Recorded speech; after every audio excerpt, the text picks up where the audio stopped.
Je vous livre dans cette vidéo 3 réflexes et qualités essentielles que doit, selon moi, développer le manager version 2020.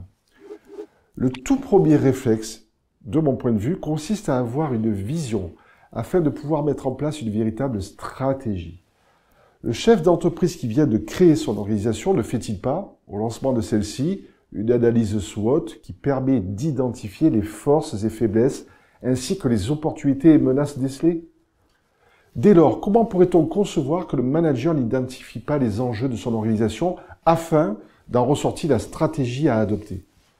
Ainsi, la stratégie peut être mise en place et se décliner en objectifs qui devront avoir comme caractéristique d'être smart comme spécifique, mesurable, ambitieux mais atteignable, afin d'être motivant puisque réaliste, tout en étant borné de façon temporelle.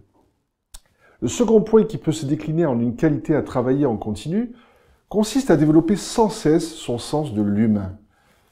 J'ai toujours été surpris de croiser certains managers ayant à longueur de journée les chiffres, les objectifs, les tableaux Excel en tête. Qu'il est dans leur tête encore, ça pourrait passer, mais de là à polluer à longueur de journée leurs équipes avec ça, c'est vraiment hallucinant et de notre âge, clairement. Est-ce que ces managers se sont un jour posé la question de ce qu'il y a derrière le mot management? Pas si sûr que cela. Derrière le mot management, il faut quand même comprendre qu'il y a des hommes et des femmes qui travaillent, qui essaient de faire de leur mieux et qui sont, n'en déplaise à certains, des humains, avec leurs forces, leurs faiblesses, leurs préoccupations et leurs problématiques personnelles.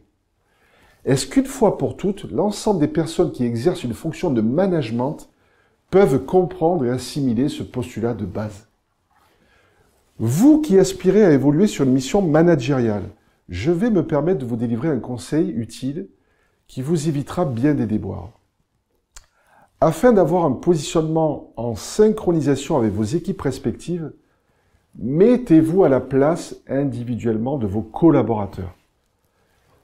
Cela suppose, premièrement, de les avoir écoutés, de s'être intéressé à eux suffisamment en amont avant de donner une quelconque consigne ou axe de travail et encore moins parler de chiffres. J'adore ces managers qui débarquent d'on ne sait où et viennent alors même qu'ils n'ont aucune crédibilité, ne se sont présentés qu'en 2 minutes à peine et vous délivrent des objectifs chiffrés et, s'il vous plaît, précis pour le coup, afin de satisfaire leurs propres intérêts et objectifs de survie. C'est un peu comme le vendeur qui a appris par cœur son argumentaire de vente fixé rapidement et rigidement par son top management, s'il vous plaît, qui ne lui a guère laissé de marge de manœuvre et vient le déballer auprès de son prospect en n'ayant même plus conscience, pour peu qu'on lui ait enseigné un jour, que vendre, c'est d'abord et avant tout s'intéresser réellement et sincèrement en préalable à quoi que ce soit d'autre à son prospect. Cela suppose en parallèle de les entendre, de les considérer. Cela signifie qu'écouter c'est bien, entendre c'est mieux. Quel manager peut crédiblement prétendre détenir la science infuse? En faisant appel à l'intelligence collective, à un management participatif, chacun et chacune peut ainsi prendre sa juste part aux futures réussites du groupe dans son ensemble. Manager, si tu crois détenir la science exacte sans avoir besoin d'écouter les autres, clairement, change vite de fusil d'épaule et d'optique, reste seul, manage-toi toi-même, ça sera bénéfique pour tout le monde, clairement et vraiment. Cette vision que je viens de vous délivrer est la mienne suite à 20 ans de pratique dans le management d'équipe au sein de PME et groupes internationaux. Ce qui nous intéresse à présent, ce sont vos retours d'expérience et regards propres sur ce sujet, y compris et surtout si vous avez une vision différente de celle-ci.